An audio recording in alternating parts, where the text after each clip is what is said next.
জীবকে কিন্তু একটা নির্দিষ্ট, গীতা কিন্তু একটা নির্দিষ্ট কথা বলে নাই এটাই তোমার করতে হবে, এটা বলে নেই। আর বললেও সেটা অন্যভাবে অর্থ নিতে হবে, বললেও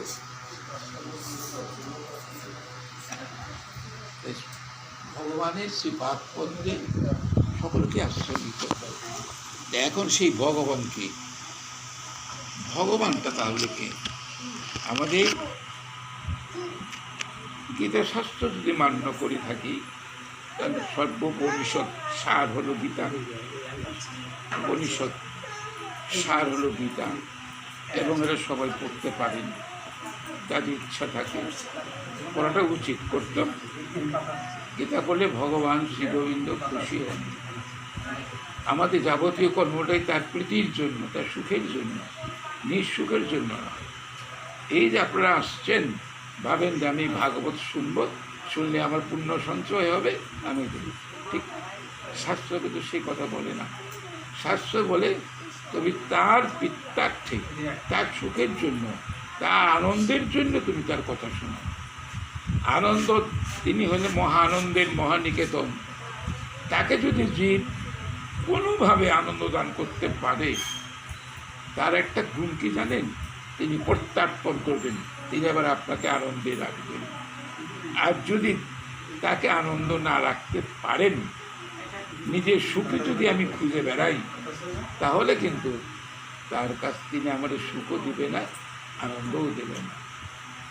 গীতার ভাষ্যে পরিষ্কার করে নববত হয়ে বলছেন, দেখো, কিং পুন ব্রাহ্মণ পুণ্যা ভক্তা রাজঋষয় তথা অনিত্যম অসুখম, অনিত্যম অসুখম ইমং প্রাপ্য ভজস্যমান। অর্জুনকে লক্ষ্য করে জগৎবাসী জীবকে তিনি বলছেন, এই জীব শোনো, তুমি পুণ্যশীল ব্রাহ্মণের তো কথাই নেই। পুণ্যশীল মানে যারা কৃষ্ণ সেবা পরায়ণ বা পরায়ণা, তাদের কথা কিন্তু। পুণ্য বলতে আমরা কি বুঝি? যে ভালো কাজ, সৎ কাজ করলে পরে এটা পুণ্য হলো। আদৌ সেটা পুণ্য নয়। পুণ্য হলো ভগবানের, গোবিন্দের প্রীতিজনক কিছু কাজ করতে পারলেই আপনার পুণ্য হবে। আর গোবিন্দকে যদি সুখী না করতে পারেন, আপনার পুণ্য হবে। আবার দ্রাবিড় পুরাণে এবং পদ্ম পুরাণে কথাটা বলছে যে ভগবানের জন্যকে যদি অপরাধজনক কাজ, ভগবানের প্রীতির জন্য কেউ যে অন্যায় কাজ বা অপরাধজনক কাজ করেন, ভগবান সেটাকে পাপ বলে গণ্য করবেন না, ওটা পুণ্য বলেই গণ্য। আর ভগবানকে অনাদর করে যিনি পুণ্য সঞ্চয় করবেন, ভগবান তাকে খুশি হন না, সেটা আপনার পাপ হবে। আমাদের দ্রাবিড় পুরাণ এবং পদ্মপুরাণে বলছেন, মন নিমিত্তং কৃতং পাপম অপি ধর্মায় কল্পতি, মাদৃত কৃতং ধর্ম পাপায়ও কল্পতি। আমাকে অনাদর করে যে ধর্ম করে, সেই ধর্ম হয় না, সে ধর্মে কখনো পুণ্য সঞ্চয় হয় না। আর আমাকে আদর করে যদি অন্যায়ভাবে, অপরাধজনকভাবে বা এমনকি চুরি করেও যদি আমাকে কেউ সন্তুষ্ট করবার জন্য চুরিও করে, তাহলে সেটা ধর্ম বলে যান। অর্থাৎ তাকে আপনি সুখী করতে পারলেন কিনা, এটাই হলো মূল কথা। তাকে সুখী করতে পারলেন, ওই যে শ্লোকটা আমি আপনাদের কাছে বললাম, ওই শ্লোকটার শেষে কথা বললাম, প্রাপ্য এবং বদস্যমান। বদস্য আমাকে ভজন করে। তুমি এই জগতে, অনিত্য জগতে, অনিত্য সংসারে, অনিত্য জনের সাথে তুমি আসছো, এদের কাছ থেকে তুমি কিন্তু সুখ শান্তি কিছুই আশা করতে পারো না, যে পাবেও না, পাবেও না। তাহলে কি হবে? তুমি যদি সুখ শান্তি এগুলো আশা করো, তাহলে ভজস্যমান, আমাকে সেবা করো। ভজন কথাটা হলো সেবা করা, যে তুমি আমাকে সেবা করো। তুমি যদি এই জগতে সুখে থাকতে চাও, শান্তিতে থাকতে চাও, তাহলে তুমি আমাকে ভজন করো, আমাকে সেবা করো, তাই তুমি এগুলো পাবে। আর যদি আমাকে অনাদর করে তুমি ব্যক্তি বিশেষকে সন্তুষ্ট করতে চাও, তাহলে তুমি সুখীও হতে পারবে না, আনন্দও পাবে না, তোমার দুঃখে দুঃখে জীবন চলে যাবে। শাস্ত্রের মূল কর্তব্য যদি আমরা এগুলো অনুধাবন করতে পারি, তাহলে বুঝতে পারি।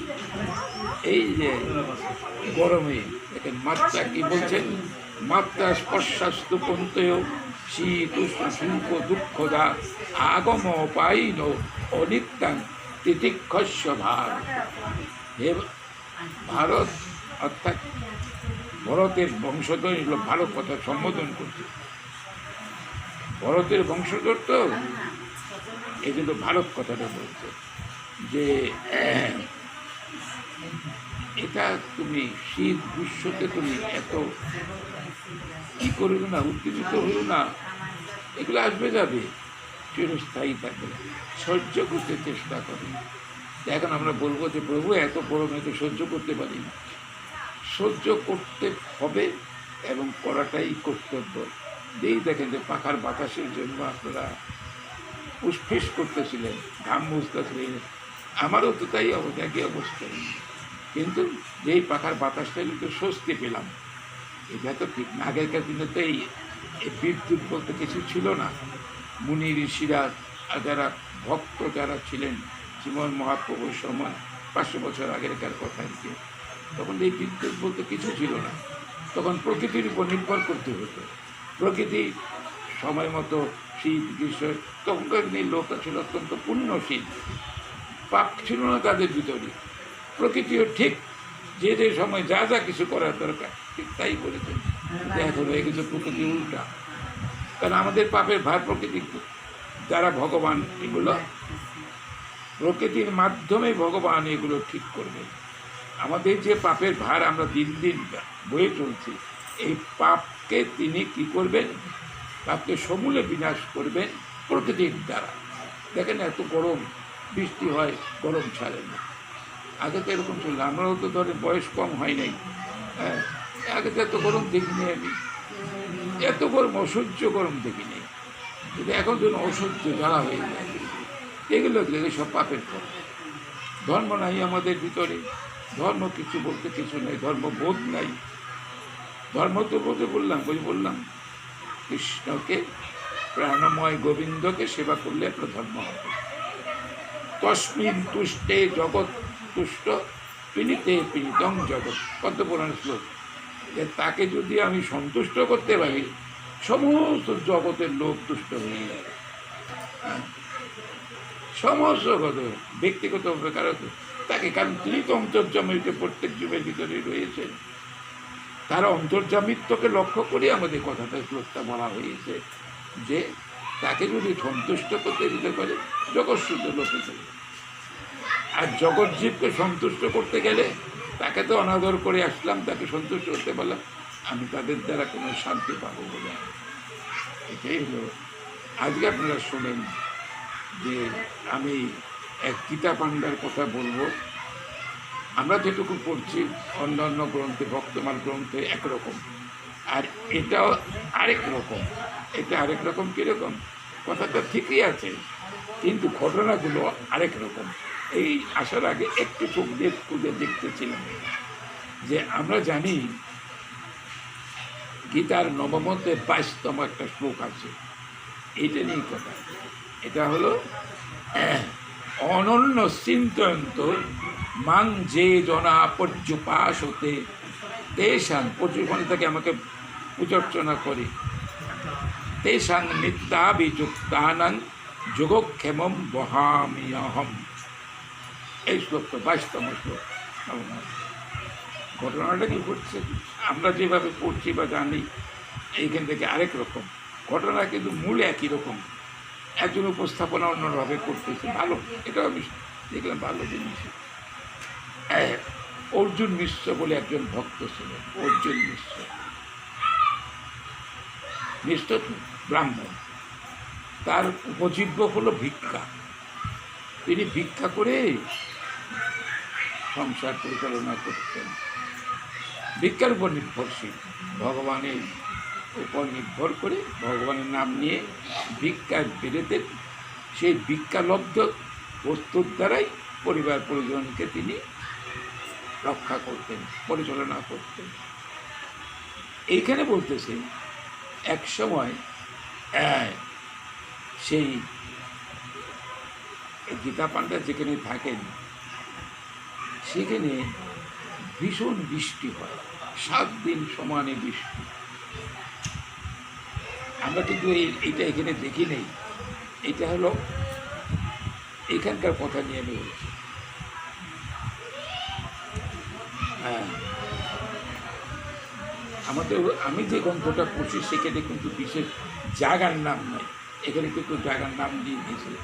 কোথায় তিনি থাকতেন? এখানে দিয়েছে নীলাচলে, মানে পুরীতে থাকতেন, পুরীতে বাস করতেন। তার এটাই ছিল ভিক্ষা করে করে যা পাবেন ওদের প্রয়োজন নেই। হ্যাঁ,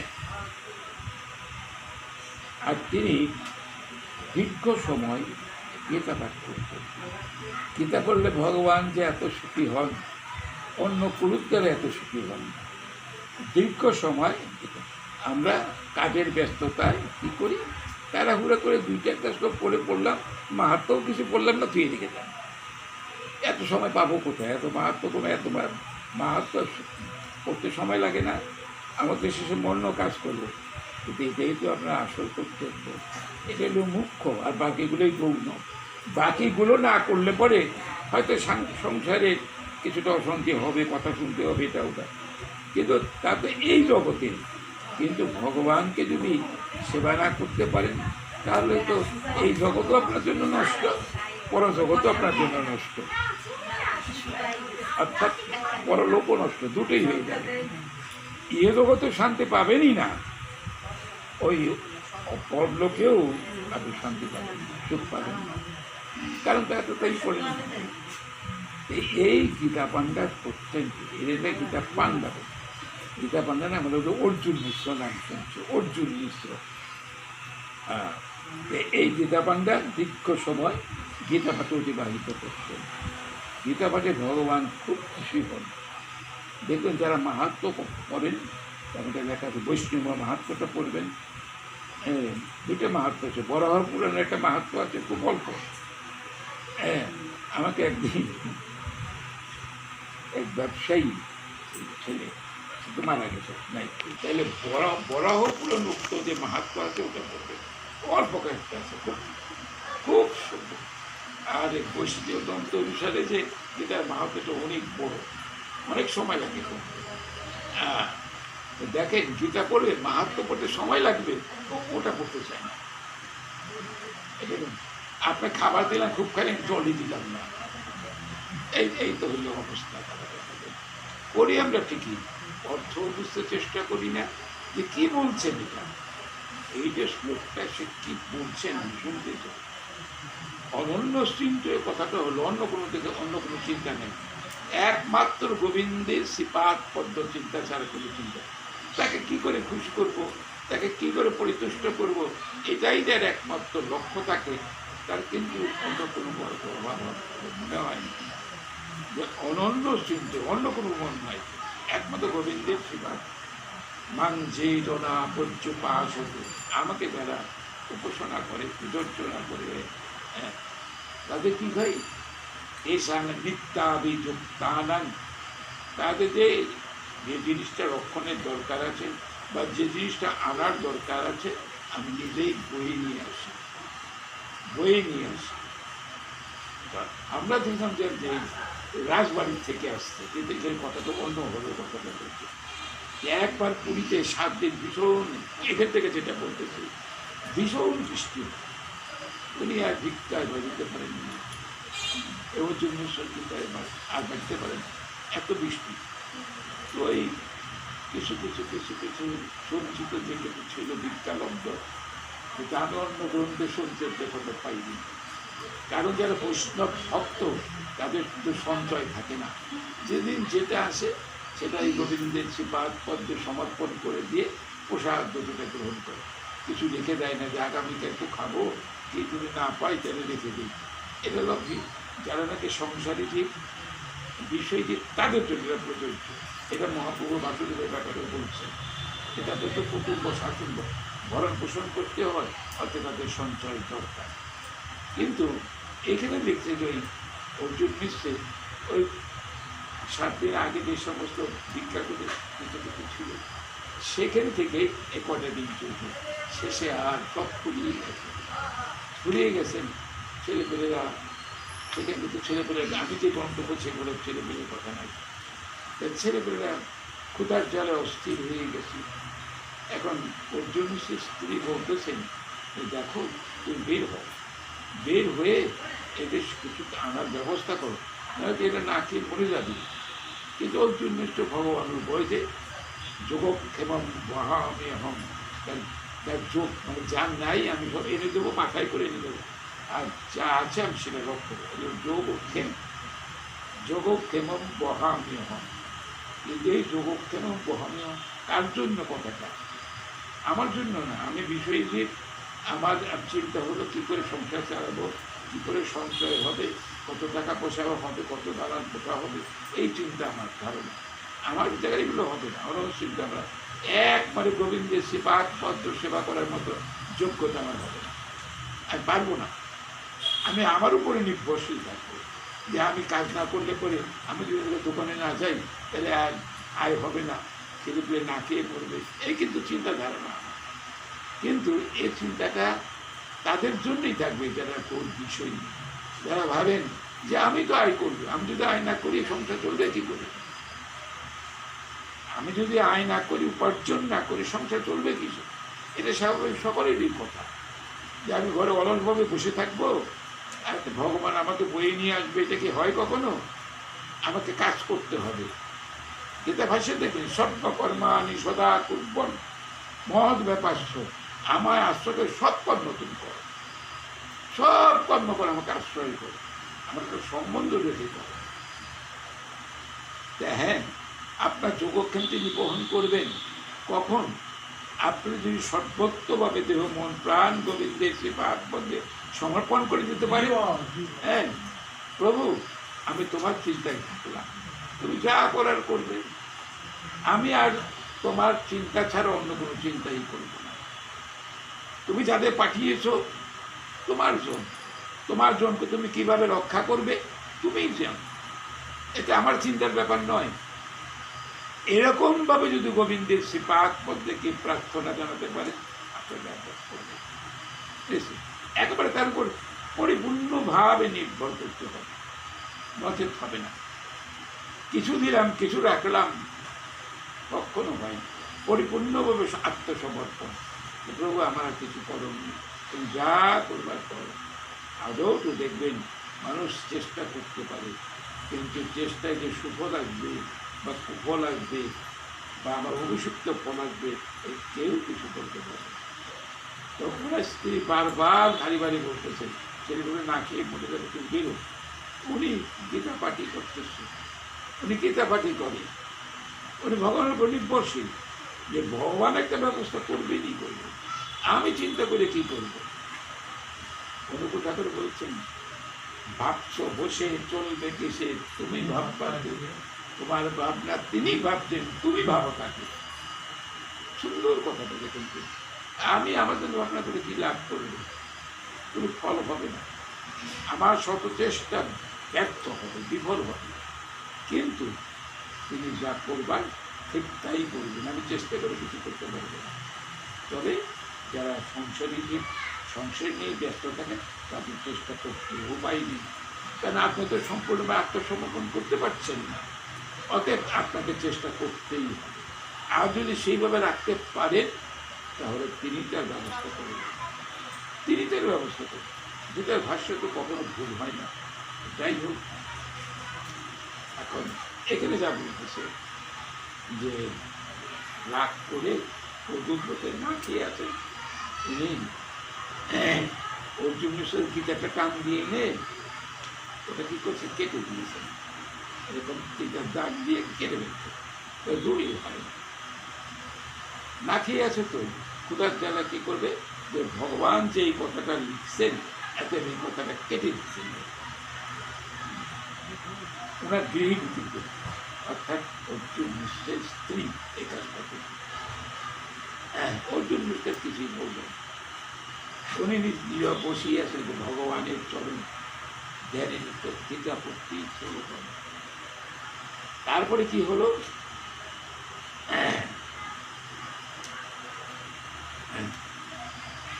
কিছুক্ষণ পরেই নিঃস্বতী স্ত্রীর দরজায় কোরাঘাতে শব্দ পেলেন। কলাঘাতের শব্দ হল, কে যেন ডাকছেন। হ্যাঁ, তিনি শয্যা ত্যাগ করে দরজা খুললেন। দুজন অত্যন্ত সুন্দর বালক সেখানে দাঁড়িয়েছিল, আর তারা তাহাদের সঙ্গে আহার্য প্রস্তুত করার জন্য বহুবিধ খাদ্য উপকরণ বহন করে নিয়ে এসছে। এই কথাটা ঠিকই আছে, আমি যা করছি আগের বন্ধ গ্রন্থে এটা ঠিকই আছে যে দুইতে বালক আর কেউ, কৃষ্ণ আর বলরাম, আর কেউ না। দুটি বালক আমরা বলছি রাজবাড়ি থেকে, এখানে বলছেন অন্য, এই দুজন এখানে কোনো বিশেষ জায়গার কথা বলে নাই। তো খুলছেন, দেখুন নানান রকম উপকরণ নিয়ে আসছে, কারণ ভগবান দেখছেন তার চরণাশ্রিত পরম ভক্ত অনাহারি হয়ে থাকবে, তার সন্তান অনাহারি হয়ে থাকবে। দেখেন ভগবানের কি দায়, ভগবানের ভক্তের জন্য কত চিন্তা করে থাকেন। হ্যাঁ, দেখেন আমরা ভাগবতে দেখতে পাই যে অশ্বত্থমা যখন পঞ্চপাণ্ডবকে ধ্বংস করবার জন্য 5টা বাণ ত্যাগ করলেন, পঞ্চশীল যজ্ঞ এলা বৃদ্ধি করলেন, জগতের থেকে পঞ্চশীল। এই পঞ্চপাণ্ডব কিন্তু কিছুতেই জানি নাই যে তাদের হত্যা করার জন্য অশ্বত্থমা এই ব্রহ্মাস্ত্র ত্যাগ করেছেন। ভগবান তো জানছেন, ভগবান এসে খোঁজ দিচ্ছেন যে আমার ভক্ত জানে না কিছু, যে অশ্বত্থমা এই কাজটা করেছেন। ভগবানকে ফাঁকি দেখে কিছু জগতে করতে পারে না। ভগবান এসে কি করলেন, তার অলৌকিক ঐশ্বরিক ক্ষমতার দ্বারা সে বাণ দেবেন। অর্জুন চেষ্টা করেছিল, দেখছে তো অগ্নি উজ্জ্বলন করে বাণ চলে আসছে। ভগবান বললেন না, অর্জুন তুমি এটাকে নিরস্ত করতে পারবে না, একেবারে ব্রহ্মাস্ত্র হতে পারবে। ভগবান তখন তার অলৌকিক ঐশ্বরিক ক্ষমতা বলে এটা বলবেন, ভাগবতে দেখতে পাই। কিন্তু এখানে আসলেন তো, দেখা যাক কি হয়। একজন ছিল শ্যামবর্ণ, অন্যদের গায়ে ছিল দুগ্ধধম। দুগ্ধধম হল বলরাম, আর শ্যামবর্ণ হল কৃষ্ণ।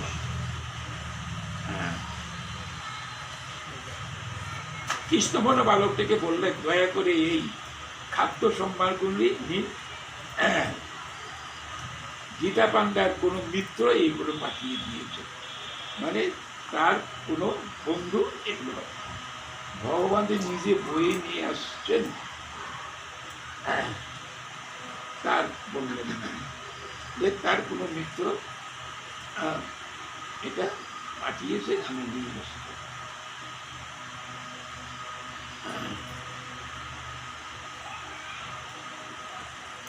অনুপম সুন্দর দুইটি বালককে দর্শন অত্যন্ত প্রীত হলেন, এবং তিনি তখন বালকদের কণ্ঠস্বর শ্রবণ করলেন।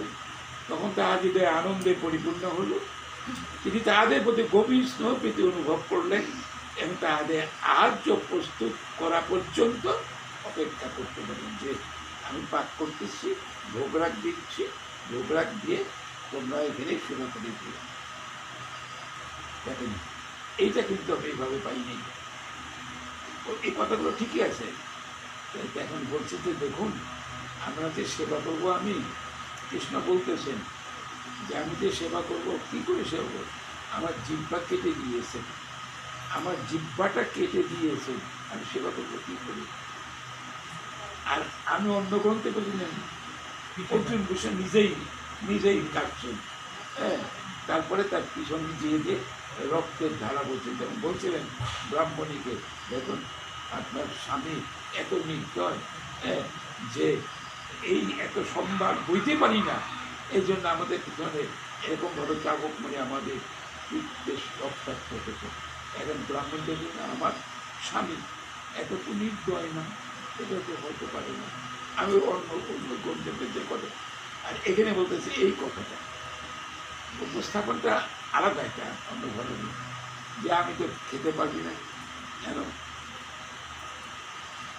এই জন্য আমি কিছুই আর করতে পারছি না। এবার দুটি বিদায় দিল। অর্জুন পান্ডা সেই সমস্ত ভোজ্যদ্রব্য করে ঘরে রেখে তাদের সৌভাগ্যের কথাটা স্বামীকে বলতে গেলে স্ত্রী পাঠিয়েছে এতগুলো সম্পদ। যখন গীতা পান্ডা এসে সমগ্র ঘর ভর্তি বহুবিধ খাদ্য উপকরণ দেখলেন, তখন দেশ থেকে যে তুমি কই বালক দুটিকে ভোজন করিয়েছ, আশা করি তুমি তাদের ভোজন করিয়েছ। তারা বলছে না, আমি ভোজন করতে তাদের অপেক্ষা করতে বলছিলাম। তারা বলল যে আমার জিহ্বা এরকম কেটে দেওয়া হয়েছে, যার ফলে আমি আহার্য করতে পারি, গ্রহণ করতে পারি না। তার জিহ্বার 3টি স্থান কেটে কত করে দিয়েছে, সেজন্য তিনি কিছু খেতে পারছেন না। এটা এইখানেই দেখি।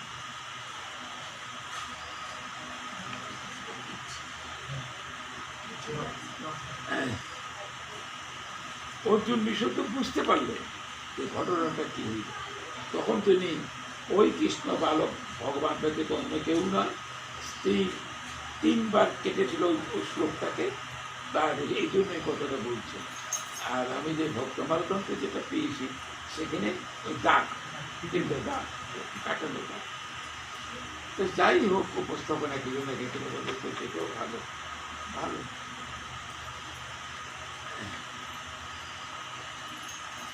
সেই জন্য ভগবানের শ্রীমুখ থেকে নিঃসৃত হওয়া ওই শব্দগুলি খণ্ডিত রূপ ধারণ করে জিহ্বায় প্রতিবিম্ব হয়েছে। জিহ্বায় প্রতিবিম্ব মানে ছবি। মিশ্র তিনি উপলব্ধি করতে পারলেন যে তিনি তার অনন্য সিদ্ধ ভক্তদের প্রতিপালন করবেন বলে যে প্রতিশ্রুতি দিয়েছেন, সেটি সত্যতা প্রমাণ করার জন্যই তার প্রিয় ভক্তের জন্য স্বয়ং ভোজ্যদ্রব্য তিনি বয়ে নিয়ে আসছেন। তার স্ত্রী কৃপাপরায়ণ জগন্নাথের নিকট ক্ষমা প্রার্থনা করলেন এবং তাদের প্রতি করুণা অনুগ্রহের জন্য তাকে বিশেষভাবে ধন্যবাদ জ্ঞাপন করলেন এবং তারা ভগবানের উদ্দেশ্যে, জগন্নাথের উদ্দেশ্যে বন্ধু। এই যে ঘটনাটা, যেহেতু ভগবানের উপর পুরোপুরি নির্ভরশীল অর্জুন, কিন্তু তার গৃহিণী কিন্তু সেরকম হতে পারেন। তিনি পেরেছেন, অর্জুন মিশ্র পেয়েছেন, স্ত্রীটা পারেনি। তিনি ভাবছেন যে না গেলে খাবো কোথার থেকে। তিনি যদি ভিক্ষা করে না আনেন তাহলে ছেড়ে পড়লে খাবে কোথেকে, আমি বা খাবো কোথেকে, আর আরে কতদিন থাকা যায়। কিন্তু এটা অর্জুন মিশ্র জানেন বা বলতেছেন, তারটা তিনি বুঝবেন। তিনি যদি মনে করেন আমাকে সেবা দিয়ে রক্ষা করবেন, করবেন, না দেয় না করবেন, আমি তার চরণ স্মরণ করে দেব, আমার কিতাবটা আমি করিয়ে যাব। দেখেন, ভক্তের এই যে একনিষ্ঠতা, একাগ্রতা এবং তন্ময়তা, এটার জন্যই কিন্তু অর্জুন মিশ্রের ভার ভগবান বহন করে নিয়ে আসে। আপনি আমারটা ওরকম আনবেন, আমি সেইভাবে দেহ মন প্রাণ দিয়ে তাকে সমর্পণ করে দিয়ে তাকে যদি রাখতে পারি, তিনি যে শুধু অর্জুন মিশ্র দিয়ে করেছেন তা নয়, এই বিশ্ব ব্রহ্মাণ্ডে আপনি একজনকে খাওয়াতে 5জনকে খাওয়াতে হিমশিম খাচ্ছেন। কোটি কোটি ব্রহ্মাণ্ডে, অনন্ত ব্রহ্মাণ্ডের জীবকে তিনি সেবা দিয়ে যাচ্ছেন। কোথার থেকে দিচ্ছেন, কীভাবে দিচ্ছেন, কেমন করে দিচ্ছেন, একবার করে চিন্তা করি। আমি তো আমার ভাবনা নিয়ে আসবো। এই কথা নেই, বিশ্ব ব্রহ্মাণ্ডের কত জীব, সবাইকে তো ভগবান কৃপা করে বাঁচিয়ে রেখেছেন, খাবার দিচ্ছেন। যে ডাকছেন তাকেও তিনি খাবার দিচ্ছেন, যে তাকে ডাকে না তাকেও দিচ্ছেন। তখন তাকে কষ্ট করে সংগ্রহ করতে হয়, উপার্জন করতে হয়, আর তার কাছে সমর্পণ করে দিয়েছেন। ভগবানের চরণ ছেড়ে তাদেরকে তাদের ভাগ ভগবান করে নিয়ে, দুটো কথাই পাশাপাশি। যে আপনি যখন তার কাছে সমর্পণ করতে পারবেন না, তখন আপনাকে নিজের কর্ম করতে হবে এবং সেই কর্মের ফল আশ্রয় করতে ভগবানই দেবেন, কিন্তু আপনাকে চেষ্টা করে তাকে করতে। আর যে ভগবানের উপর আত্মনির্ভরশীল হয়ে গেছেন, আত্মনির্ভরশীলতা ত্যাগ করে ভগবানের উপর পুরোপুরি নির্ভরশীল হয়েছেন, তাদের কিন্তু আর চেষ্টা করার কোনো প্রয়োজন পড়ে, করেই প্রয়োজন পড়ে, ভগবানই সেই বিরোধ করে। আসুন আমরা ভাগবতে দুই একটা শ্লোক আস্বাদন করি। ভাগবতে এটা আমরা তো গারস্থ ধর্ম প্রতিপালন করি, চারি বর্ণ, চারি আশ্রম, চারটা আমাদের আশ্রম, আর চারটা হলো বর্ণ।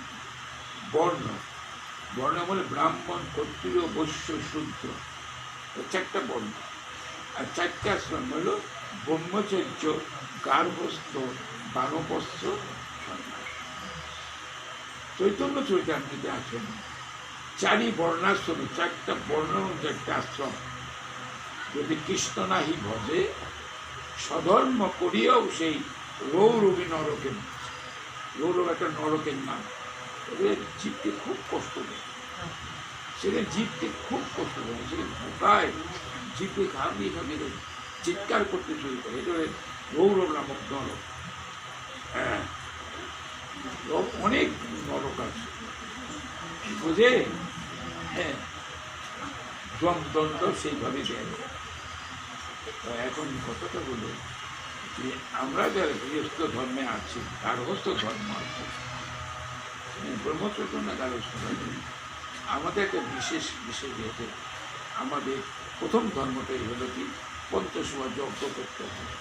যারা আমরা গৃহস্থ, পঞ্চসুয়া যজ্ঞ করতে হয়, 5টা যজ্ঞ করতে হয়। কীভাবে? যে আমরা এই 5 জনের কাছে ঋণী হয়ে যাবে। জগতে যখন আসি এই 5টা জায়গায় আমরা ঋণী হয়ে আসি। এই ঋণ আমাদের মানব জন্যে পরিশোধ করতে হয়। এটা হলো কি ঋষি ঋণ।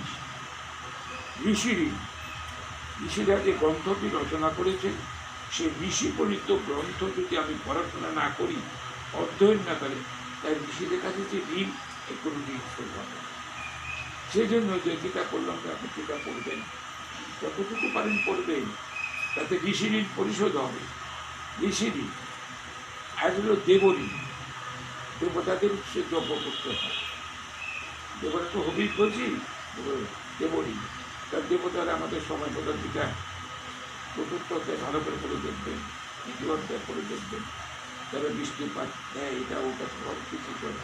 অতএব দেবতা কর্তৃক প্রদত্ত বস্তু আমরা দিয়ে আমাদের সংসার পরিচালনা, অতএব তাদের দেওয়া বস্তু যদি তাদের না দান করতে পারি, তাহলে তাদের কাছে ঋণ। ঋষি ঋণ, দেবঋণ, আর হইল ভূত ঋণ। ভূত বলতে কীট পতঙ্গ, পশু পাখি, এদের কথা খাবার দিতে। হ্যাঁ, আর নিঋণ অর্থাৎ মানুষের কাছে ঋণ। অতিথি সৎকার করতে, অতিথি আসলে অপরিচিত লোক আপনার বাড়িতে আসলে পরে তাকে বসিয়ে তাকে একটু খাবার দিতে, যে বসুন, গোবিন্দের সেবা হয়ে গেছে, তাদের কিছু প্রসাদ সেবা করে দেওয়া। এগুলো আমরা করি না। কিন্তু আর একটা হচ্ছে পিতৃঋণ। পিতার কাছে আমি ঋণী, সেই জন্য সন্তান গ্রহণ করতে হয়। সেই সন্তান গ্রহণ করলে পিতৃঋণ, কারণ এই পিতার ঋণ পরিশোধ হবে পিতা। আমি করে গেলাম, আমার সন্তান করবে, অবশ্য করবে কি করবে না আমি কিন্তু জানি না, কিন্তু করবে কখন? যদি আপনি আপনার প্রয়াত পিতার কাজকর্ম করেন, তাহলে দেখে আপনার সন্তান আপনার কাজগুলো করবে। আর যদি আপনি আপনার পিতামাতার কাজ না করেন, তাহলে আপনার যে সন্তান রাখলেন, সন্তান এখানে সৃষ্টি করে গেলেন, সেই সন্তান আপনারটা করবেন না। কারণ যা দেখে, যা শিখবে তাই তো শিখবে। মা বাবা যা করেন সেটাই ছোট্ট বাড়াতে রাখলাম অনুকরণ করতে চেষ্টা করে। সেই জন্য পিতৃঋণ পরিশোধ করতে হলে এই সন্তান দ্বারা অবিচ্ছেদ্য রাখতে হয়। এই হলো 5টা ঋণ। আমাদের ভাগবত শাস্ত্র বলছেন, যদি সদা সর্বদা নাম সংকীর্তন করে গোবিন্দকে সুখী করতে পারি, তাহলে এই পঞ্চঋণ থাকে না। আমরা কারো কাছে ঋণ থাকবেন না। ভাগবত 11 স্কন্ধে বলছেন যে যে পঞ্চসুনা যজ্ঞ আমাকে করতে হয়, 5 জনের কাছে ঋণ, এই ঋণটা পরিশোধ হয়ে যাবে কখন? যদি ভগবানের চরণ আশ্রয় করে ভগবানকে, গোবিন্দকে আপনি ডাকতে পারেন, তাহলে আপনার কারোর কাছে দিন হবে আর শ্রীমান মহাপ্রভু তো কৃপা করে আমাদের অতি সহজ সরল ভজন দিয়ে গেছে। সেই ভজনটাই হলো ঘরে বসে নাম করো, নাম করো কর্ম করো, নাম করো কর্ম করো, কর্ম করো নাম সাথে নাম রাখো। নাম গীতায় যেমন বলছে আমাকে সম্বন্ধ করে সব কিছু করো, সম্বন্ধ করে আমাকে ছাড়া কিছু করতে যেও না, সব কিছুতে আমরা একটা সম্বন্ধ রেখে দাও, তাহলে তোমার কাজগুলো সাফল্য আসবে, পরিপূর্ণ হবে, পূর্ণ সঞ্চয়। আর আমাকে ত্যাগ করে যদি তুমি পূর্ণ কর্ম করো, তার থেকে তুমি ভালো ফল আশা করতে পারবে না, আসবে না, দেব না। ফলদাতা তো তিনি। এখন আমরা গার্হস্থ্য ধর্মের কথা বলতেছি। এখন যুধিষ্ঠির মহারাজ জিজ্ঞাসা করছে তাকে, দেবশ্রী নারদকে, যে গার্হস্থ্য ধর্ম সম্বন্ধে বলবার জন্য।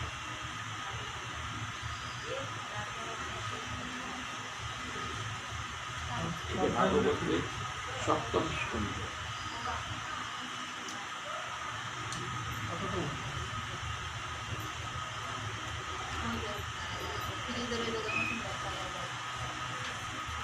ঠিক একই কথাই জিজ্ঞাসা করেছিল আপনার রায় রামানন্দ আর সত্যরাজ খান, কুমার মহাপ্রভু একই কথাই জিজ্ঞাসা করেছিল।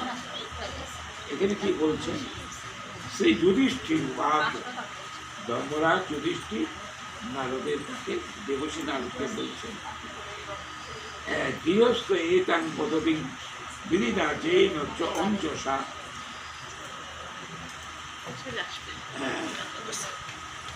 যায়া দেবর্ষে ব্রুহি মা সাদৃশ্য গৃহ মুরগি। বাংলাটা হলো, যুধিষ্ঠির বললেন, হে দেবর্ষে, হে দেবর্ষে, আমার ন্যায় গৃহাসক্ত চিত্ত, গৃহে আসক্ত চিত্ত মাতৃস্ব নিয়মের দ্বারা অনায়াসে আমি মুক্ত হইতে যাব। অর্থাৎ যুধিষ্ঠির মহারাজ দেবশ্রী নারদের কাছে বললেন, আমি একজন গৃহে আসক্ত। আসলে কি যুধিষ্ঠির ধর্মরাজ যুধিষ্ঠির ইয়ে 13 বছর তো কাব্যমণি তিনি এদিক ওদিক দিয়ে ঘুরে বেড়াইছেন। 13 বছর তিনি কি আসলে ব্রাহ্মণকে তিনি সূর্যের থেকে একটা তাম্রপাত্র পেয়েছিলেন। সেই তাম্রপাত্রটাকে বলছিলেন, সূর্যদেব বলছিলেন যে পাঞ্চালী, পাঞ্চালী মানে অর্জুনের এই পঞ্চপাণ্ডবের স্ত্রীর নাম পাঞ্চালী, পঞ্চাল রাজ্যের কন্যাতে যেন পাঞ্চালী, আবার দ্রৌপদীও বলে, কৃষ্ণও বলে। যতক্ষণ পর্যন্ত এই পাঞ্চালী বা দ্রৌপদী অভুক্ত অবস্থায় থাকবে, ততক্ষণ সে যত অতিথি আসুক, কাম্যমনে অনেক ব্রাহ্মণ ছিল, সবাইকে তিনি খেয়ে খাওয়াতে পারবেন। কেউ অভুক্ত অবস্থায় ফেরত যাবে না। কিন্তু পাঞ্চালী সেবা করলে আর পারবে না, আর পারবে না। এই ছিল সূর্যদেব এই কথা বলছিল। তো এই কথা শুনে শুনতে তো জানেন তো যুধিষ্ঠির, তাহলে এই কথা কেন তিনি বললেন? আমার মতো গৃহস্বার্থ, গৃহে আসক্ত গৃহস্থে করতে হতো। কিন্তু গৃহে আসক্ত না, সদা গোবিন্দের চরণ চিন্তা করতেছেন। গোবিন্দের থেকে বয়সে অনেক বড়, পিসত ভাই বোন, তো পিসত বোন মামাতো বোন, এই তো মামাতো ভাই আর পিসত ভাই নিয়ে সম্বন্ধ। তো গোবিন্দের সাথে একটা সম্বন্ধ তো আছে, নেই। আর তিনি কখনো গৃহ আসক্ত না, আমার মতো তো গৃহ আসক্ত নেই। গোবিন্দের চরণ চিন্তাই করছেন, গোবিন্দের চরণ চিন্তা। ঠিক এই জায়গাতে একটা কথা বলে যাচ্ছে ছোট্ট করে, দেখেন কি করে এই পঞ্চপাণ্ডবকে ধ্বংস করা যায়। দুর্যোধন এই চিন্তায় সবসময় করতেন, এই পঞ্চপাণ্ডবকে কি দিবেন, তারা অনায়াসে সমস্ত রাজ্য অনায়াসে প্রতিপালন করতে পারবেন। এই ছিল দুর্যোধনের একটা ইচ্ছা। একবার দুর্বাসা গিয়েছিল, প্রায় যেত 10,000 সন্ন্যাসী তার শিষ্য নিয়ে বেশ রাজপ্রসাদে খেয়ে দিয়ে ভালো করে শেষ হয়েছে তখন যাওয়ার আগে, বিদায় নেওয়ার আগে তখন দুর্বাসা মুনিকে বলছিলেন, হে দেবস, হে ঋষি, আমার প্রতি তো অনেক করুণা করে গেলেন, এবার আমার কাম্যবনে আমার বড় ভাই আছে, তার উপরে যদি একটু কৃপা করতেন তাহলে তারাও খুশি হতো। তো বলছে ঠিক আছে যাবো, আমি কাম্যবনেই যাবো। তো বলে এখন ঠিক যাবেন না, আপনি যাবেন বিকালবেলা, তার মানে খাওয়া দাওয়া হয়ে যাবে, আর খাওয়াতে পারবে না, অতএব এই দুর্বাসার কোপানলে ভস্মীভূত হয়ে যাবে, এক কাজ সারা কাজ হয়ে যাবে, তার কাজ সারা হয়ে যাবে, তার যুদ্ধ বিগ্রহ লাগবে না, কিছুই লাগবে না, এইগুলো উদ্দেশ্য। দুষ্ট লোকের দুষ্ট চিন্তা ওই তো। কিন্তু ভগবান তার সহায়, সূর্যদেব তো এই কথা যতক্ষণ না খেয়ে থাকবে লক্ষ লোক আসে খাওয়াতে পারবে, কারণ এবার থালি দিয়ে একটা সূর্যদেবের একটা বউ দেখেন ঠিক বেশি দিয়েছেন, দূর থেকে যুধিষ্ঠির দেখছে হায় তোর পয়সা কাজ করছে, এখন বলতেছে গিয়ে দ্রৌপদীর কাছে গিয়ে বলছে দ্রৌপদী বলবে কি, দেখছে খাওয়া দাওয়া করে হাত সংস্কার হাত ধুইতেছে, খাওয়া দাওয়া হয়ে গেছে তো হাত ধুইতেছে, এখানে যুধিষ্ঠিরের মাথায় হাত দিচ্ছে, যাদের হয়েই গেছে। এই কোপানলে কোপ আগুন, আমরা তো ভস্মীভূত হয়ে যাব, উপায় কি, উপায় কি? এদিকে আসছে দুর্বাসা, চলে আসছে, তাকে যুধিষ্ঠির মহারাজ বলছেন, হে মুনিবর, আপনি তো 10,000 শিষ্য নিয়ে আসছেন, তা আপনার এখানে সন্ধ্যা করে আসুন, সন্ধ্যা করে আসুন, ব্রাহ্মণদের সন্ধ্যা আমাদের আঞ্চলিক বলে, আর সন্ধ্যা করে আসুন, যমুনায় যান, আমি সন্ধ্যা করে আসুন, আমি ব্যবস্থা করছি, সেবা ব্যবস্থা করছি। কী ব্যবস্থা করবো তো কিছুই তো নয়, একদম পর্যন্ত শেষ হয়ে গেছে, এ রক্ষা করে সূর্যদেবের তো ওইটুক পর্যন্ত বউ, এখন উপায়টা কি, এখন বাঁচবে কী করে চিন্তা করে দেখুন, খাওয়া তো হয়ে গেছে, এখন এখন অনন্য উপায় হয়ে গোবিন্দের চরণ স্মরণ নিচ্ছে দ্রৌপদী নিচ্ছে। কারণ গোবিন্দ আমরা কিন্তু ভাগবতে মহাভারতের দিকে, তো গোবিন্দ দ্বারকায় পাশা কিনছিল, পাশা কিনতেছিল, হঠাৎ তার উজ্জ্বল হাস্যন্মুখের মুখ বদন কালো হয়ে গেল। তখন রুক্মিণী আদি মহিষীরা জিজ্ঞেস করলেন যে প্রভু, হঠাৎ আপনার বদন এরকম কালো হয়ে গেল কেন, কি হয়েছে, আপনার কি এমন দুশ্চিন্তা হচ্ছে? বলে হ্যাঁ, আমার তো দুশ্চিন্তা হলে আমার কোনো ভক্ত আমাকে ডাকতেছে, কোথায় কাম্যবনে, আর ওটা এখন দ্বারকায়, আমাকে তার কাছে যেতে হবে, তাকে রক্ষা করতে হবে।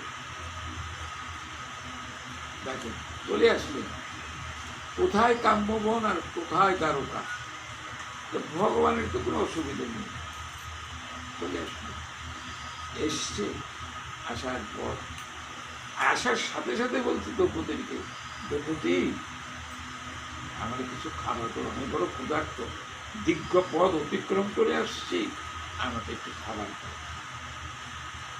দ্রৌপদী বলে তো ভালোই করছি, ভালোই ভালোই, আমি একজনকে আমাদের ঋষিরে খাতে তোমার শরণাপন্ন হলাম, এখন তুমি আমার শরণাপন্ন হতে খাবার দাও, কোথা থেকে দেবো, কিছুই তো নাই। বলে দেখো না হাঁড়িতে কিছু আছে কিনা, দেখো কিছু আছে কিনা, হাঁড়িতে খুঁজে খুঁজে পাত্রতে খুঁজে এই অন্যের অর্ধেকটা আর শাকের অর্ধেকটা পেয়েছে, তো বলছে এই আছে পাক পাত্রে এইটুকুই আছে, একটু শাক আর একটু অন্য অর্ধেক, এইদিকে পেট ভরে। ভগবান ভক্ত প্রদত্ত ওই বস্তু খেয়ে একটা উদ্গার দিলেন, উদ্গার, উদ্গার তো বোঝেন, আকণ্ঠ খেয়ে গেলে ভরে গেলে এমনকি উদ্গার আসে, উদ্গার আসে না, ভগবান উদ্গার দিতে শুরু করলেন। আর ওদিকে দুর্বাসা 10,000টা শিষ্য নিয়ে দেখছেন পিঠ একদম ভরে গেছে, পেট টেট একদম ভরে গেছে, চলতে পারে না। এখন বলতেছে যুধিষ্ঠির মহারাজ তো আমাদের জন্য প্রতীক্ষা করছেন তো। আমরা তো যা অবস্থা, এখন তো কিছু খাওয়ার মতো উপায় নেই, চলো আমরা কিন্তু কি চলে যাই। দেখেন চলে গেল, ভগবান রক্ষা করে। সূর্যদেবের বর ওই, আর ভগবানের বরটা দেখেন, ভগবান ডাকলে, ভক্ত ভগবানকে ডাকলে কি পরিস্থিতিতে দাঁড়ায়। আমরাও কিন্তু যখন দেখি আত্মীয় স্বজন, বন্ধু বান্ধব বা রাষ্ট্রীয় লোকের সাহায্যে আমি বিপদমুক্ত হতে পারি না, শেষ অনন্য স্মরণ গোবিন্দের চরণে যাচ্ছে, গোবিন্দ আমাকে রক্ষা করো, এই বিপদ থেকে তুমি আমাকে তারণ করো, সর্বশেষ। কিন্তু আগে যাব না, আগে যাব। এই হলো মানুষের রীতি, বিষয় জীবে এটাই হলো রীতি। আগে গোবিন্দের চরণে যাবেন, আর ভক্ত ভগবানের চরণ আশ্রয় করে বসে দেবে চোখ করে। আমার কিছু করণীয় নেই, গোবিন্দ যদি রক্ষা করে করবেন, না করে না করবেন, আমি তার চরণ আশ্রয় করে বসে থাকি। এমন ভক্ত যখন সব কিছু ভগবানের চরণে সমর্পণ করে, ভগবান তার জন্য করবেন না, নিশ্চয়ই করবেন। এখন যুধিষ্ঠির মহারাজ এই দেবশ্রী নারদের কাছ থেকে জানতে চাচ্ছে যে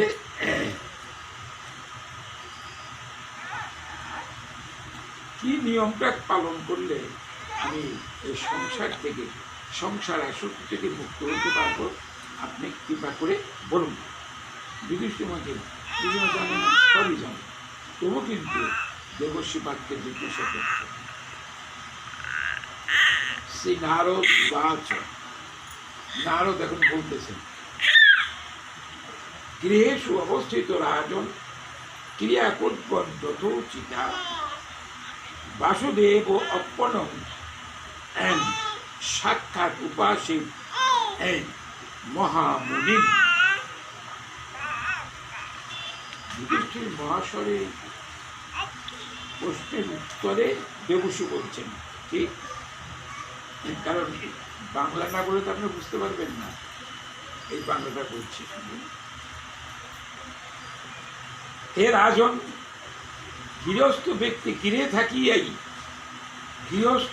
গৃহে থাকিয়াই যথাবিহিত ক্রিয়াসমূহ অনুষ্ঠান পূর্বক নারায়ণে কর্ম সমর্পণ করিয়া উপাসনা করিবেন। নারায়ণে কর্ম সমর্পণ করিবেন। যা কিছু কর্ম দেখবে, আমরা ঘুমের থেকে উঠে একটা শ্লোক পড়ি, আমার সবদিন মনে থাকে না, আমি পড়তেও পারি না। শ্লোকটা হলো যে বাংলাতে বলছি, দয়া ঋষিকেশ নিধি স্থিতে যথা নিযুক্ত তথা করুন, এই শ্লোকটা। এই কথার অর্থ হলো, হে ঋষিকেশ, ঋষিকেশ ইন্দ্রের অধিপতি, তাকে বলে ঋষিকেশ। ঋষিক মানে ইন্দ্রিয়, আর ঋষিকেশ হলো অধিপতি। ঋষিকেশ কথা হলো ইন্দ্রের অধিপতি, তিনি তাকে বলে ঋষিকেশ। দয়া ঋষিকেশ, হে ঋষিকেশ, তুমি আমাকে দিয়ে যা করাও তাই আমি করি, আমি করি। তুমি তো আমার নিজের মধ্যেই আছো, যুধিষ্ঠির তথা করো, তুমি যা করো আমি তাই করি, আমার কিছু করার নেই, আমি কিছু করতেও পারি না। তুমি সারাদিন আমাকে দিয়ে একটি কাজ, তোমার যে কাজ করাবে আমি তোমার চরণীকে সমর্পণ করে দিলাম, তুমি আমাকে সেই কর্ম করাও। আর দেবশ্রী বলছেন যে গৃহস্থ থেকে যারা গৃহস্থ, তার গৃহের মধ্যে থেকে সমস্ত কর্ম ভগবানকে সমর্পণ করে দিয়ে দেবযাত্রা যুক্ত হবে। ওই যে একই গীতাও একই বলছে, ভাগবত আর একটা শ্লোক আছে, একাদশ স্কন্ধের 34তম ভাগবত, এখানে শ্লোকটা আছে। একই শ্লোকের একটা অনুদিত একটা শ্লোক দেখা যায়, কায়েন বাচা মনসা ইন্দ্রিয় বা বুদ্ধাত্মনা অনুসূত স্বভাবাদ করতি যত সকলেই নারায়ণের সমর্পয়ের তৎ। তুমি যা করো কায়ের দ্বারা, মনের দ্বারা, অভ্যাসের দ্বারা, তুমি যা কিছু সব করার পর নারায়ণের চরণে সমর্পণ করো, সব নারায়ণকে দিতে বসেছে। আপনি বা আমি কি দেই? এগুলো যে কাজ করবো করি আমি আবার তার ফলাফলের জন্য কার কাছে যাবো? আমারটা আমি করবো। আমাদের ধারণা কিন্তু এইটা, তা নয়। কাজ করতে পারি, কর্মের ফল ভালো হবে না মন্দ হবে তিনি জানেন। তুমি আমাকে কর্ম করতে পাঠিয়েছো, এখন কোন কর্মকে পাঠিয়েছেন তা তো সত্যি পড়ে দেখবেন। আবার সেখানে দেখবেন কি বলছেন,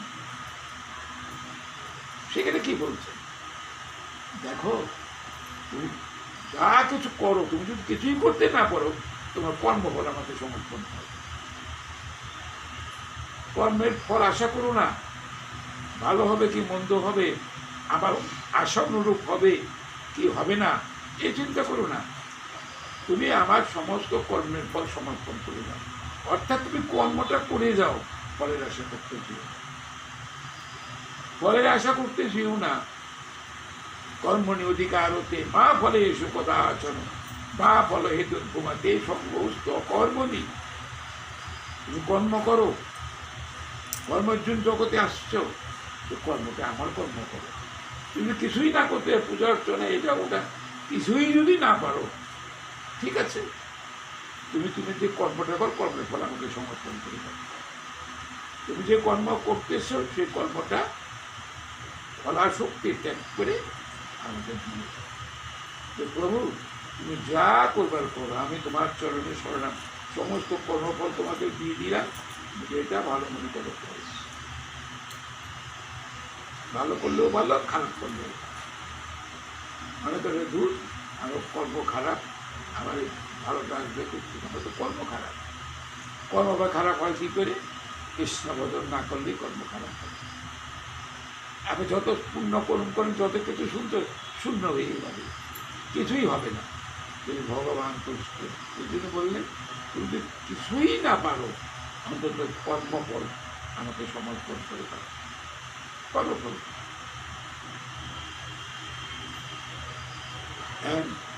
দিয়ে থাকি যথাবিহিত ক্রিয়াসমূহ, মানে কর্ম অনুষ্ঠান পূর্বক নারায়ণে কর্ম সমর্পণ করিয়া উপাসনা করিবেন। নারায়ণে কর্মকে উপাসনা করেন। সব কর্মপ্রভু তোমার কর্মার জন্য আসছে জগতে, কর্ম করে যাচ্ছি, ফলাফল তুমি যা ভালো মনে করে দিবে। যারা এমনিভাবে করে গৃহস্থ কর্তব্য এইভাবে করা, আমি করব, অমুকে করে দেবে, তেমুকে করে দেবে, তা নয়। প্রভু তোমার কাজ কৃপা করে আমার দিয়ে করাও, তুমি যেভাবে করাও। আমি যন্ত্র, তুমি যন্ত্রী, যেভাবে বাজাও সেভাবেই বাজবো। আমি তো যন্ত্র, তুমি হলাম যন্ত্রী, যেভাবে বাজাও সেভাবে বাজি। তুমি যেভাবে ওই যন্ত্রকে বাজনা করবে, আর বলবে যন্ত্রের তো নিজস্ব কোনো শক্তি নাই, সে বাজবে। তুমি বাজাও যেভাবে, সেভাবেই বাজবে। এমনভাবে যারা সংসারের থেকে ভগবানের চরণাশ্রয়, আর সংসারের থেকেই ভগবানকে লাভ করতে পারবেন, সহজেই লাভ। দেখেন এই মুনি ঋষিরা যুগ যুগান্তর ধরে এই হিমালয়ের পাদদেশে কত বসে আছে, ভগবানকে লাভ করার জন্য পায় না, এত ডাকছেন, পায় না। কিন্তু একটা গৃহস্থ আশ্রমে থেকে, নানান রকম ভোগের মধ্যে থেকে, লালসার ভিতরে থেকে যারা ওগুলো ত্যাগ করে ভগবানকে ভজন সাধন করতে পারে, তাদের ভগবান তাড়াতাড়ি তাকে কৃপা করে। এই জন্য গৃহস্থ আশ্রমের আমাদের একটা প্রয়োজন। গৃহ এই কৃষ্ণপদ একটা বিরাট সুযোগ, যে আপনি লোভ লালসা যতই থাক সেগুলো সব ত্যাগ করে যদি গোবিন্দের চরণ স্মরণ করতে পারেন, তাহলেই আপনার সব হয়ে যাবে। আর কিচ্ছু লাগে, কিছু করলেন কিনা কিছু সব তাকে দিয়ে দেবেন। ভালো মন্দ আমার কিছু নেই, তুমি যা করাও আমি তাই করি। এমনিভাবে যারা দিন যাপন করেন গৃহস্থ আশ্রমে থেকে, তারা এমনিতেই মুক্ত হয়ে যাবে। যদি সময় এরকম একটা প্রশ্ন ছিল যে আমি আমার এই সংসার আসক্তি থেকে কিভাবে মুক্ত হব, তদুত্তরে দেবসেবাজ বললেন যে মহারাজ চিন্তা কোনো কারণ নেই, সমস্ত কর্ম নারায়ণকে সমর্পণ করে দিতে, তাহলে আপনি মুক্ত হয়ে যাবেন, আপনার সমস্ত আসক্তি ত্যাগ হয়ে যাবে। আপনারা করেন কিনা জানি না, আমি তো করি না। আপনারা করেন কি না ঠিক জানি না, আমি তো করি না। আমি মনে করি আমি করি, আমি করবার কি, তিনি করান যা তাই আমি করি। এ মুখে নয়, মনে প্রাণে করতে হবে। মুখে মুখে বলে গেলাম যে তিনি যা করেন, খারাপটা করলে বলে দেখি ভগবান করছেন, আর ভালোটা করলে আমি করছি। হ্যাঁ, ভালোটা করছি না, এ একটা গল্প শুনুন, গ্রন্থেরই গল্প, মুখের আমার বানানো গল্প না, আমি বানানোর কথা কখনো বলি না। এক ব্রাহ্মণ ছিল, তার সামনেই বাড়ির সামনে একটু উঠান ছিল, ছোট্ট একটা জায়গা। সেই ওখানে কলা গাছ, ফলের গাছ, ফুলের গাছ অনেক লাগিয়ে দিয়েছে, বেড়া দিয়েছে আর কি। তো ওগুলো বেড়া দিয়ে রেখেছে যাতে ছাগল বেড়া বা গরু ঢুকে খেতে না পারে। একদিন ব্রাহ্মণ দেখছেন এসে যে কলা গাছের কলা গাছ আর নাই, খেয়ে ফেলছে, ভালো ভালো ফলগুলো ফুড়িগুলো সব গুড়িয়ে ফেলছে। এখন চিন্তা করলেন, আমি এত কষ্ট করে এই কলা গাছ লাগলাম, ফল খাবো, প্রভুকে দেবো, হ্যাঁ, আর এই অবস্থা। এই চিন্তা করে ঠিক আছে, দেখি কোন গরুটা এসে আমার এই বাগান নষ্ট করে। পরদিনের বাইরে বসে আছে লাঠি হাতে নিয়ে, গাভী তো ঢুকছে খাবার লোভে। এখন ব্রাহ্মণ পরিচিত লাঠিটা দিয়ে মাথা একবারই দিচ্ছে, বাস পড়ে গেছে। গরু মারা গেল, গাভী মারা গেল না, একটু ব্রহ্ম হত্যা হলো। এখন ইন্দ্রদেব এসে বলছে, হে ব্রাহ্মণ, তুমি কি কাজটা করলে? বলে কি করলাম? বলে এই যে গাভীটাকে তুমি হত্যা করলে, এটা কি কাজটা করলে? আমি তো করি নাই, আমি তো করি নাই, তিনি আমাকে যে করিয়েছেন তাই আমি তো করছি। ও তাই? তারপর যাই হোক, বলুন তো গেছে, গরুরের ব্যবস্থা করে তাকে কি করে দিয়েছেন। আবার ব্রাহ্মণ পূর্ণ উদ্যমে আবার গাছ লাগিয়েছে, সুন্দর ফল উঠছে। এখন ইন্দ্রদেব আসছে, একদিন আবার আসছে, ব্রাহ্মণ কিন্তু সুন্দর বাগান তৈরি করেছে, কত গাছ, কলা গাছে কত সুন্দর সুন্দর কলা করছে, এবার এটা কে করছে বলো তো? বলে কেন আমি করছি, আমি করছি, ভালোটা আমি, মন্দটা তুমি। এইভাবে কিন্তু চলে না, ভালোতেও নাই মন্দতেও নেই। তোমার কর্ম তুমি করো না, তোমার কর্ম তো তুমি করছো, আমি তো রাখছি, লোকে বলে আমি করি, সেরকম সকলেই তোমার ইচ্ছা। হ্যাঁ, তো এই হলো ঘটনা। আমরা নিজের কর্তৃত্বটাই প্রতিষ্ঠা করতে চাই, যে আমি করি, আমি আমি কি, আমি তো একটা সামান্য বস্তু, চলে গেলেই গেল, চলে গেলেই গেল, আর আমি আর আসবে না। হ্যাঁ, এটা এই সম্বন্ধে একটা করছে কথা, যে যুগপথ রামকৃষ্ণ পরমহংসদেব, এটা রামকৃষ্ণ দেখেন,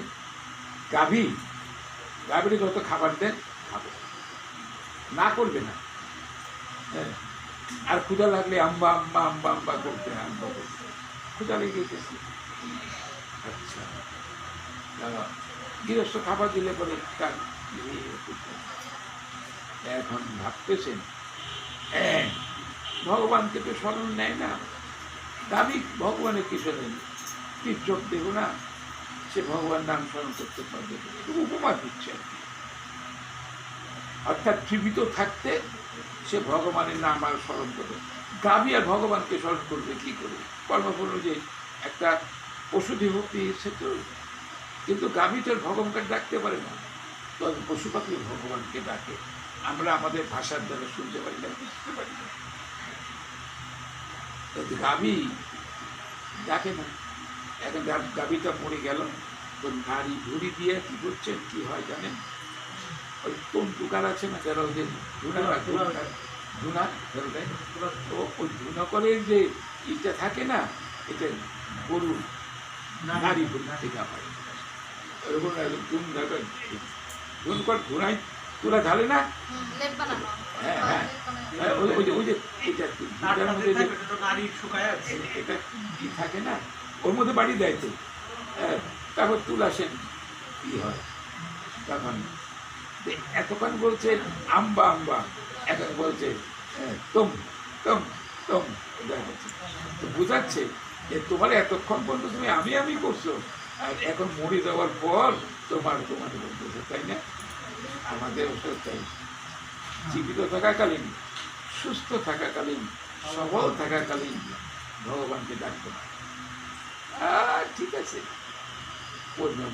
বয়স হোক না পরে ডাকবো আর ডাকা হয় না তখন দেহের অবস্থা আমার মতনই হয়ে যাবে হ্যাঁ পা দিয়ে চলতে পারবেন না চোখ দিয়ে দেখতে পারবেন কান দিয়ে শুনতে পারবেন না এই তো অবস্থা দাঁড়াবে ঠিক আমার মতন হয়ে যাবে আমি তো সেসব চিন্তা করবো যা হবার হবে কত চিন্তা করে কিছু করতে পারবো আমি বলি হ্যাঁ গরুর কাছে বলি যে একটা মেশিন কানের মেশিন 20,000 টাকা দাম একটা হারাইছি আবার দুটো কিনছি 40,000 নাতিটা কিনে দিয়েছে একটা আরো মাত্র 10,000 দিয়ে সব নাতিটা করছি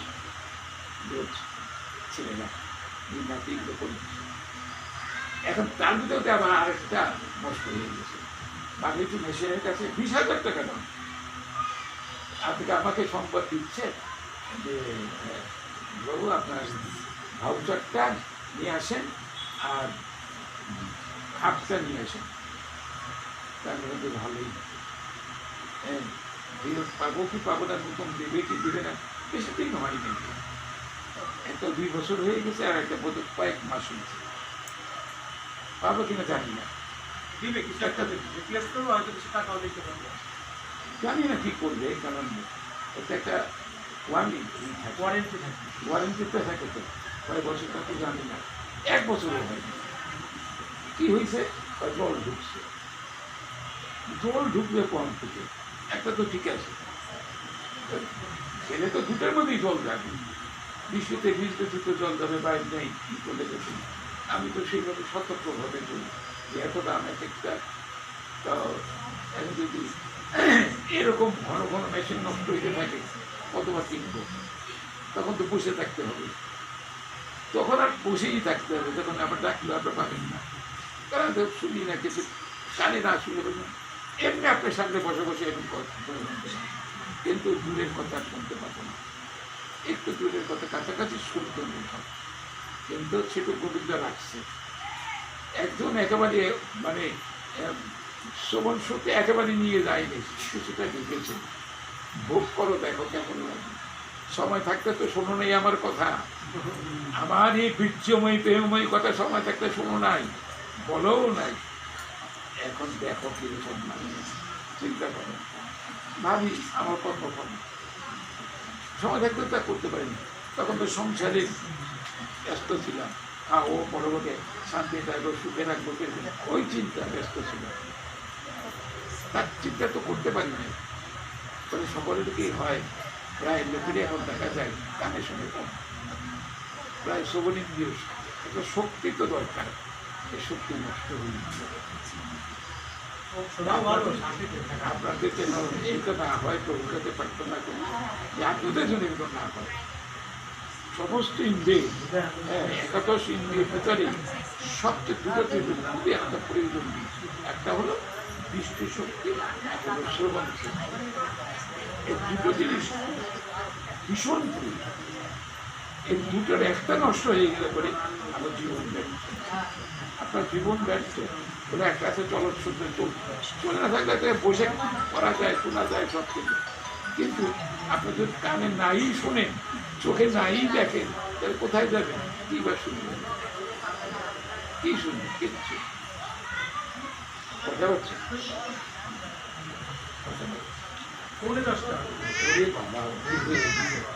সকাল এই সকালে মনি তাহলে গৃহস্থ ব্যক্তি গৃহে থাকিয়ে যথাবিহিত ক্রিয়াসমূহ অনুষ্ঠান পূর্বক নারায়ণের কর্ম সমর্পণ করিয়া উপাসনা এটাই অর্জুনকে বলছিল, অর্জুন তুমি পারো না কিছু, হ্যাঁ কিছু যদি পারো তোমার কর্ম বলা হবে, কিচ্ছু করো না। এই যে ওটাই যে আপনারা কর্ম করেন, কর্ম তুমি করা, আমি তাই করি, আমার নিজস্ব কোনো কর্ম নেই। যা কর্ম করছে তোমার কর্ম, আমার কর্ম বলতে কিছু নেই। তুমি যে কদিন আমায় রাখো আমি করবো, আর নিয়ে গেলে বলি